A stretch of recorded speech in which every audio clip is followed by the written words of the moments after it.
A game of nuclear chicken is playing out on the global stage right now. And it is hard to imagine the reality of what we're talking about. It's unbelievable that, what is it now, 80 years since the end of World War II, which ended so horrifically in 1945 with the smoldering ashes in Nagasaki and Hiroshima of nuclear weapons, that we're again even talking about it.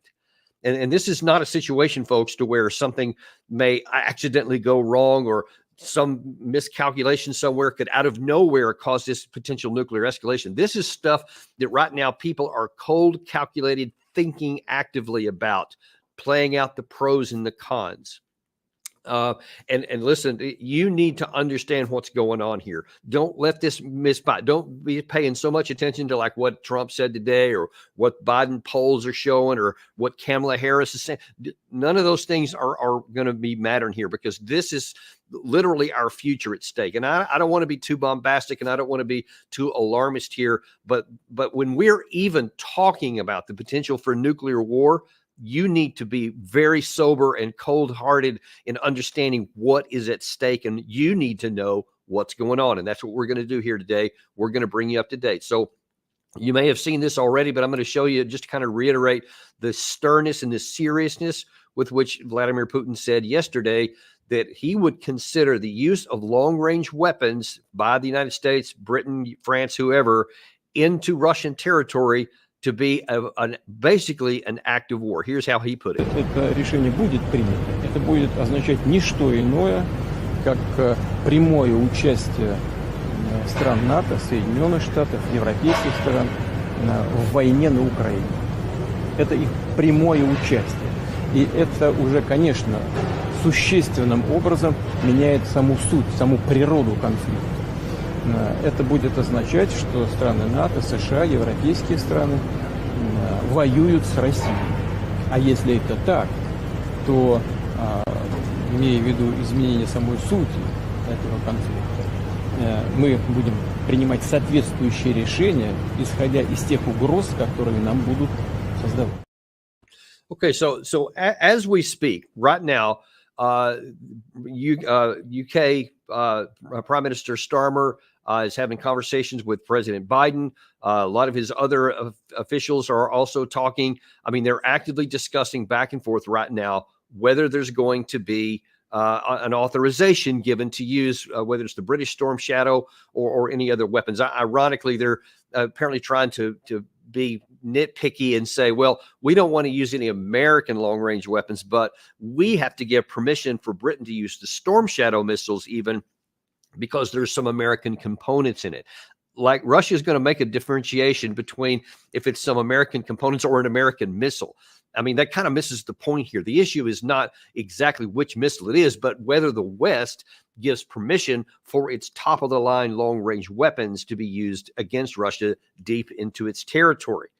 Now, according to the latest reports, which I got just before we came on the air here, the discussions are going on today, but no one is expecting an actual answer on what's going to happen and whether this is going to be something, an announcement made. So we don't expect that today. But the fact that they're even talking about this shows just how disconnected from reality of a nuclear war all these people are. Now, maybe we can make an argument that Putin is aware, and that's scary too, because that means that he has mentally come to the point to where he's willing to risk a nuclear war to prevent any more fighting on his territory. We should not think that he's bluffing here, and some are going to think that, and I'm going to play a clip of it in a minute. But let's consider some of what he said there and think of what that might could mean, because he said that this will represent, if the U.S. And the Western allies actually approve and use these weapons on Russian territory, direct participation. And the reason why he said that is pretty straightforward, because these are highly technological weapons that require a great deal of training for the crews to use them. They require satellite information that the Ukraine side doesn't have. It requires technological capacity and manpower that Ukraine doesn't have, and you can't train that kind of thing. I mean, you see it takes upwards of a year to train an F-16 pilot. How much more would you imagine the whole system necessary to fire a long-range weapon? Of course, it's quite a bit, and it would have to be manned, in Putin's view, by Americans, British, French, whoever. So he would consider that a direct participation into the war against his country. And that's the language that he used. And then he said they would have appropriate countermeasures. Now, what might that mean? It's unlikely that if a conventional missile falls somewhere in Russia and hits something, a strategically important target, it's not likely that the next response is going to be a tactical nuclear missile somewhere. But there's very much the possibility that gets used in history as a guide that Russia is very much a tit for tat kind of a country. And when one side does something to them, they do something commensurate in response. And what that could mean then is Russian long-range missiles potentially fired into NATO countries. So this would be obviously breaching the territory where now Article 5 could be brought into play. Now, we know for sure that Zelensky wants that. That's what he actually desires. He has long wanted the West to be drawn into this war, and we've talked about that many times, and it's self-evident from his actions. Obviously, he would. It's rational and logical for him to want to do that because right now he's fighting with help from the West, but nobody on the ground. Nobody's actually fighting with him. And if Article 5 is breached and it becomes NATO versus Russia, now all of a sudden he's got the entire alliance fighting with or even for him in his view. So it's understandable he wants it, but we're supposed to be looking at this from the Western side. And would we want Russian ballistic missiles and some of these Iskanders, perhaps, or some of the other weapons and missiles they have for which no air defense is going to work, some of the hypersonic missiles, striking military targets in the UK, in France, in Poland, in Bulgaria, in Romania, perhaps, any number of countries, frankly, where especially where Western military kit is being managed and warehoused, for example. There's been lots of potential for that in Poland. We think, and many people are going to say, he would never do that. Putin is not about to expand the war by striking into a NATO country that has Article 5 guarantees. That's what NATO collective security means. That's what the whole purpose of having NATO, because it would prevent this kind of thing. The problem is that the West has this mentality that that's like a secret shield, super shield, like something they had on Star Trek or something. Can't penetrate it. So I don't even have to worry about it. Because Poland's foreign minister says I know that Putin won't do that. Well, I'm not sure that that's a safe bet. In fact, I would say it's a very risky gambling bet that Putin wouldn't do it, because based on all the things that have already happened, I think that based on his comments there, and again, Putin never says anything off the cup or ad lib. He is very calculated in what he says. And you can bet that on the day before the British and the U.S. leaders meet to talk about this long range, that he made that comment the day before to make very clear that he is serious about this. And look, many people thought he was posturing in 2022, that he wasn't going to actually invade the country. But he had been signaling long before that he would. Very clear signals, all of which were ignored, and then he acted on it. Do not think that that same thing won't happen here, though it seems some do. And in fact, here is Jack Keane just hours ago was asked about what the significance of Putin's comments were yesterday. Here's what his rhetoric has been pretty consistent for 2 years. He's been threatening escalation, but it has never happened. When we provided one more advanced weapon after another, and this time when we moved restrictions, nothing has happened consequentially as a result of it. Putin's got his hands full here. You know, he's got the Ukrainian military inside his territory, and he's making some progress with his major counteroffensive, but it's not making the kind of exploitation progress he wanted to take significant amount of territory back.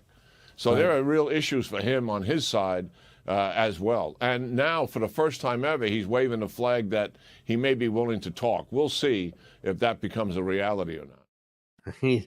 He's waving the flag that he wants to talk all of a sudden. Has he not been paying any attention at all? Putin has been saying since before the war started that he would like a negotiated settlement, which would have prevented war from even starting. And then since the war started, he's at various points said again that he's willing to negotiate it, put offers on the table. And of course, in Istanbul in 2022, and then most recently in June of this year. So he keeps saying this. There's nothing unusual about that. And by the way, when his most recent offers have been even more draconian than the ones from June, which is you give up everything, all the 4 territories that we have, completely abandon those. And then a demilitarization and a denazification, meaning that the entire Zelensky regime has to go, which of course is not going to happen. But that just shows you when his so-called waving the flag, he's basically saying surrender. That's what that is. You need to understand what he's saying there. And the second part that Keane was talking about, that Putin has his hands full. He's referring to the incursion into the Kursk area and into the also in the entire Eastern Front. I'm going to show you some of what's actually going on right there. And I'm not sure that it's Putin whose hands are full.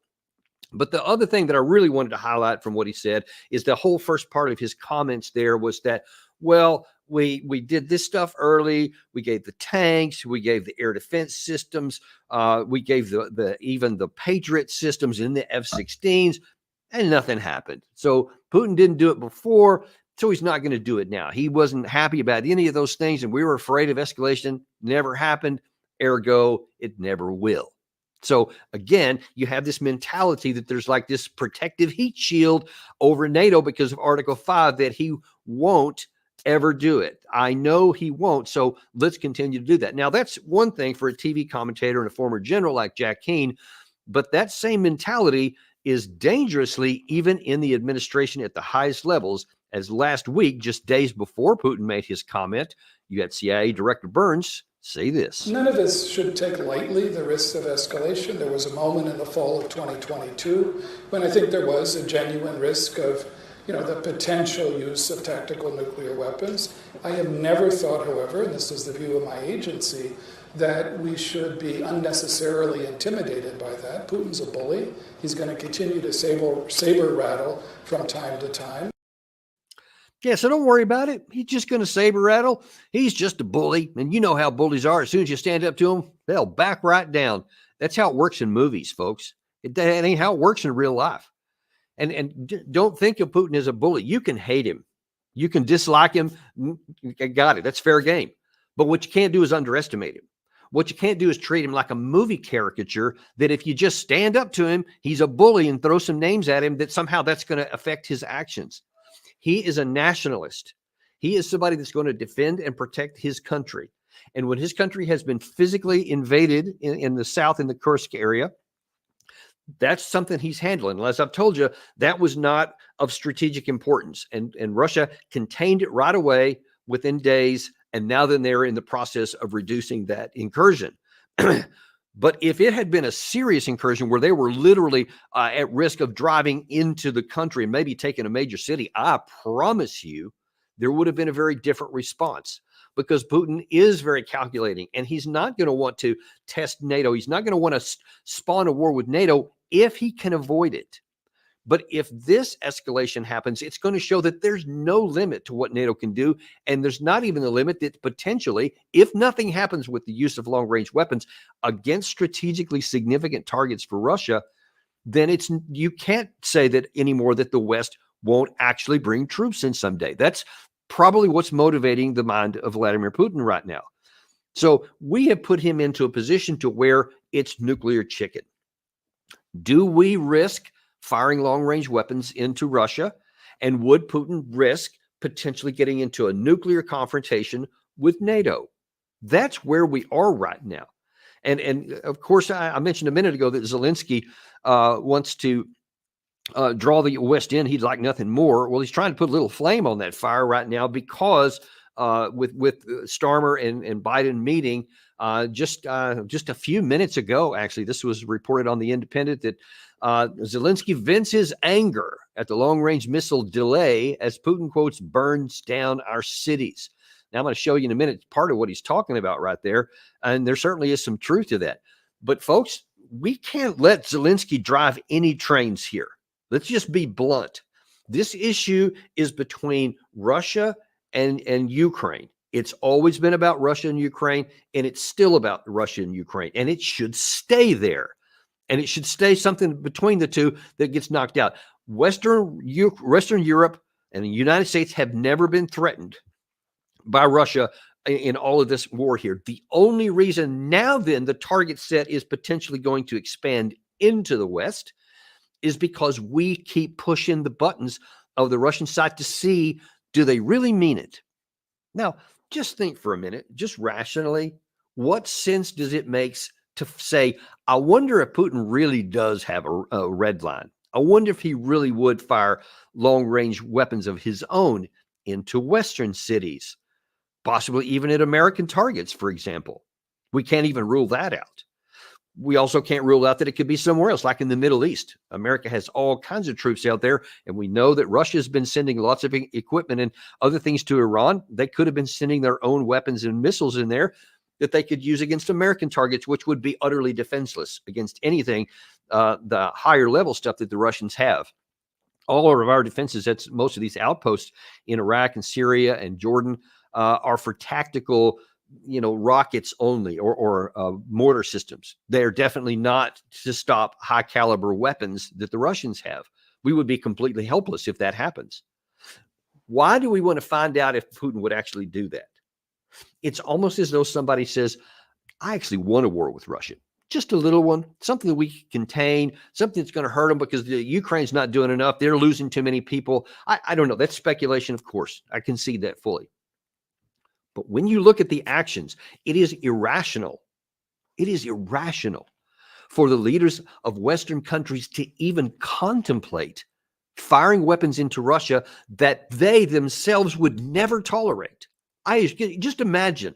Now, I just painted a picture of what happens if Russia responds to targets hitting their country and then they respond in here. What if the opposite was true and that Russia initiated? They didn't wait for any strike and they just out of nowhere said, I don't like you, so I'm going to fire missiles into your territory. What would anyone do? Would we say, you know what? We've been providing a lot of weapons to his enemies. They've been killing Russian troops with our stuff. Fair game. Okay, I get it. We'll back down. Are you going to do that? You think anybody in the West is going to do that? I mean, it's absurd. It's a rhetorical question of the highest order. Of course we wouldn't. Everybody'd be screaming to go to war the next day in the West, especially the United States. But that's what we're actually suggesting that Putin do. We're suggesting that we provide our weapons to strike on Russian territory, strategically important, and we think he's going to back down because that's what bullies do. They back down when you push them. No, he's going to escalate. The chances are very high. I won't say guaranteed because I'm not the trigger puller over there. I'm not the decision maker, and he's got his own set of calculations, and they would be very, very severe because it would almost certainly invite an expansion of the war, and then there would be a direct engagement, and you would have the possibility of nuclear weapons, which would be potentially catastrophic for the Russian side. So he won't make this decision easy or his target selection easy, but it appears that he is willing to pull that trigger. And that's what we have to pay attention to. And we should be telling our leaders, what the hell are you doing? Stop today. This needs to be a hard no. If Biden comes out and after talking with Starmer and he said, nope, it's a hard no. You're going to have to fight with what you got. Then I'll say, okay, great. I'm not even going to say anything about, who blinked or whatever, or who backed down. That's not even important. That's a great moment of relief it will be for our side. And I'll be the first one to cheer that on. And I encourage you to send this video, for example, to tag it into anybody, all these news articles you see, especially on Twitter or Telegram or some of these other places. Send this out because this is what's at stake. So I hope that they make the right decision. The decision that's good for the entire humanity, certainly for our side. The war in Ukraine, it's been over for a long time. They're just playing it out. It's basically a dead man walking. There is no path under any circumstances that Russia is going to lose the war and that Ukraine can win. There's no possibility of that. The only question is, how much are you going to lose first? How much are you going to sacrifice before you finally stop the bleeding? Because we could have had it, as I've said many times over, with various opportunities to end, and we haven't taken any of them. And so Ukraine continues to bleed territory and personnel. And that'll continue until somebody finally wakes up and makes the hard call to do the right thing. But we'll see how that works out here. But this is the situation we're in right now, where you have Zelensky pressuring Biden and Starmer, where you have those two actually considered about it, and you have Russia on the other hand saying, don't do it, because we're going to take serious countermeasures this time. And then you have the FBI director and Keane and all kinds of other people. Lindsey Graham, certainly in this case category as well. They're saying, he ain't going to do it. Don't worry about it. Take the gamble. Take the risk of nuclear security. Take the risk that American cities, that European cities could potentially be under a mushroom cloud. It's beyond absurd that anyone in a position of authority would even toy with that. They need to go back and watch those documentaries of what actually happened to Nagasaki, to what happened to Hiroshima, and in the decade or so after that. They need to put that right up front in their face. Look at a lot of these videos, some of which we've had on with Professor Ted Postel of MIT, to show what a modern nuclear weapon would do. What would it do if they sent some of their underwater ones into the New York harbor, or if they fired any of these missiles from any of these other locations they have, whether submarines or intercontinental ballistic missiles from their bombing fleet, could come all over the place, or the long-range missiles, even in Europe. Tactical nuclear weapons alone are bigger than the Hiroshima and Nagasaki's. This needs to be front and center. And as soon as you do that, any rational person would say, okay, we ain't going there. There's no point in it. There's no value in it. There's nothing to gain. And there is everything to lose. Let's hope saner heads prevail. Now, I mentioned a minute ago that Zelensky's talking about his cities burning.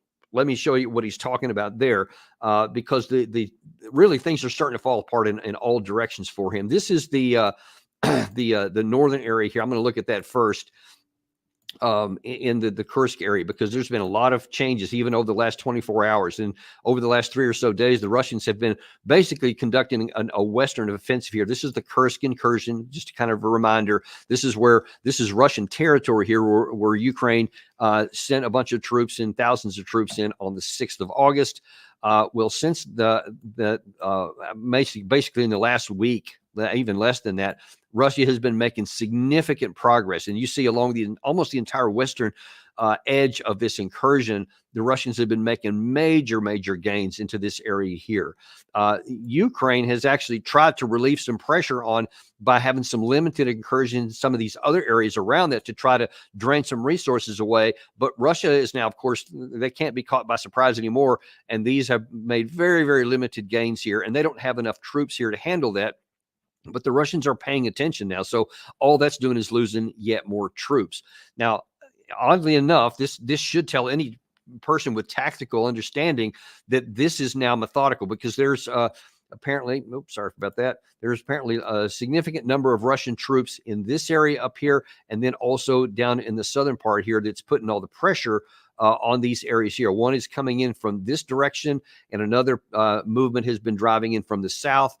You've got some Ukraine troops that are again in a risk of being cut off in some of these places if the Russians move into here. So it's kind of a small cauldron that could be coming in this direction. And then for some reason, the Ukraine side is still saying, well, let's push a little bit further. So on the eastern side of this, they've actually made a couple of territorial gains on the eastern. They're inconsequential. It's just a small amount. But instead of putting their efforts in a large case, this is the smaller scale playing out of the larger scale problem that this whole Kursk operation had. They sent all their troops here instead of on the eastern front where they really needed them. When Russia's making advances on the western side here, that's where Ukraine should put their operations. But instead, they've actually are still trying to push out in this direction here. They just don't have the capacity to make any significant gains. And it's very clear Russia's not going to move any troops away from anywhere else because they have enough here. And let me point out one other problem here. So you see this is a relatively large area. I think this is like 18 miles from here to here.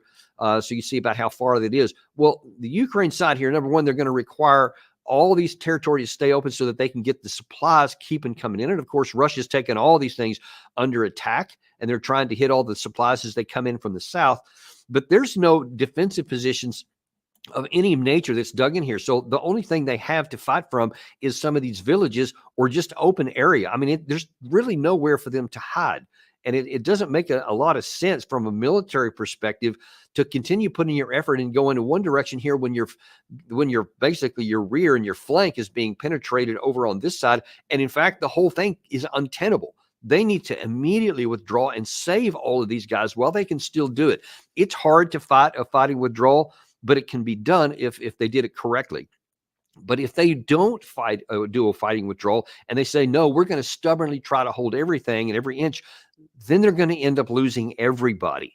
And they're not going to have them to fight, say, for example, in the Western Front, where the next area in the Pokrovsk area is again suffering from a lot of trouble. The Russian side has continued to make several advances in the northern part of the Pokrovsk front, again, moving closer. This is the city of Pokrovsk, where all of those road and rail nets coming. And you see that the Russians have made advances in the last 24 or so hours in this area here. But the biggest area of concern is this cauldron I keep showing you here, where the Ukrainian troops are getting squeezed in further. There has been a significant advancement here, like a couple of kilometers or 2 or 3 kilometers, I think, advancement overnight by the Russians here, which means that this cauldron here is getting tighter and tighter. So they're almost all the way up to her neck here on the northern side of this. And now they made this big movement here down in the south overnight. And this cauldron, they're losing it in the backside, but now then the front is starting to close. And if the Ukraine side, just like in the north, if they wait too much longer, they're not going to be able to get out of this cauldron. And that's fairly sizable. It's uncertain how many troops are in it, but there's quite a few. And I'm not going to go through all the rest of the front, but believe me, there are advances by the Russians all up and down the front, everything moving in the wrong direction for the Ukraine side. And that's only going to continue. So it's very unclear what the Ukraine side tactically has in mind. The only thing I can say is it's just absolute desperation, because you see everything is failing on the tactical front. There is no promise by anybody. There's no pipeline of, like, say, for example, hundreds of armored vehicles coming in from the West, stuff that they're already trained on coming in. There's none. There's little handfuls here and there. I saw, I guess 10 days or so ago, the Germans have offered to send another batch of Leopard 1s. And in case you don't know, that's the old stuff that pulled out of mothballs that the Germans don't even use of their own. I mean, they don't even use some of the older models of the Leopard 2s, and now they're giving them Leopard 1s. So that means that you're getting more old stuff and more stuff that might not even be mechanically sound. And the armor, of course, is going to be weaker. So it's not going to do them a whole lot of good anyway, but there's not much of it. So, of course, they would take anything they can get right now. But here's the thing, folks. Tactically, it's an unwinnable situation. You see that they have 2 relatively large pockets that are at risk of being cut off in the north and in the west, and the east, I'm sorry. And Russia continues to move to the west. We know that they have a large number of troops. And in fact, I want to show you a different map here of what the bigger concern may be for the Ukraine side, in addition to whether or not the fronts that you see all along that we just showed you here in some detail here, but what may be coming next. Because up in this area here, you see some of these icons here. This is, by the way, here's the border between Belarus and Ukraine. This is Belarus right here. And these are in specific here, but apparently there's a large number of Russian soldiers in the Kursk Oblast, of course, and Bryansk has a number. Apparently there's tens of thousands, scores of thousands of Russians in the Ukraine, I'm sorry, in Belarus itself. Belarusian troops, many of them are massing down the border. They've upgraded with a lot of the anti-drone capabilities, so they actually look like they're ready to fight. We don't know for sure they are, but by all accounts, by the Ukrainian intelligence support, there's somewhere around 250,000 Russian troops in this whole arc around here, which could go into action at any time. And with these lines being as brittle as they are, and I mean, just look at it, just from even just a general understanding. If Ukraine can't support this group here, and it's now starting to shrink, if they can't stop what's moving down here in the west, and by the way, there's also a very large number of Russian troops down here in the south, if you suddenly put big pressure out of nowhere on it, these brittle lines could absolutely break somewhere. And it's unclear what Russia's intent is and what Putin's intent is, but what you see his actions on the ground are, he is methodically just cutting this place to the ground. He is burning up the Ukraine armed forces. Their focus is on the destruction of the Ukraine armed forces. When Russia says that they want the demilitarization of Ukraine, that's what they mean, the destruction of their armed forces. Territory matters, and that's something that will come later. But their primary objective is not just to take territory, but to destroy the Ukrainian ability to defend itself. And by all independent measures, they're succeeding in doing that. In given time, even if the Russians don't have this big arrow movement, as they call it, That's going to eventually happen. But if they do bring these heavy forces in large numbers in ways that the Ukraine side is not prepared for, things could get bad really, really quickly. So then it makes even less sense to talk about escalating this up the strategic ladder and playing a game of nuclear chicken with Russia by introducing a long-range weapons which will have no impact on the tactical fight. It won't change any of the things in the areas where I'm talking about there. I mean, you'd have to have a strategic bombing campaign lasting months that's composed of large numbers of these long-range weapons, even if Putin never did escalate. And it still wouldn't be effective. It still wouldn't stop him from doing what he's going to do. And by the way, we don't have that many missiles. We don't have enough to sustain a long-term strategic bombing campaign where it would actually have a chance to interdict the Russian ability to fight on the front line. It would take months and months and months and thousands of missiles, which we don't have. But it's not clear that thousands would be able to be fired because Russia may be willing to escalate this. God help us all if that does. And if it goes nuclear, I mean, literally, we could be talking about annihilation of the society as we know it. And we have to pray that even if it gets to that point, that saner heads prevail and that we don't go escalating into thermonuclear weapons and strategic nuclear stockpiles, which could literally burn the nations to the ground. It is that serious, folks. It doesn't need to be. We can end this war quickly. We can end this threat to our own security, and we do not need to play nuclear chicken with Russia. That's what you need to know. Thanks very much for joining us today. Really appreciate it. I want to remind you that we're now on Spotify and iTunes, Apple Podcasts, anywhere you get your podcast, iHeartRadio. Be sure and search Daniel Davis Deep Dive. You have to search the whole thing there, but we want you to be able to get that so you have opportunity if you're not able to watch the video. Thank you very much, and we'll see you on the next episode of Daniel Davis Deep Dive.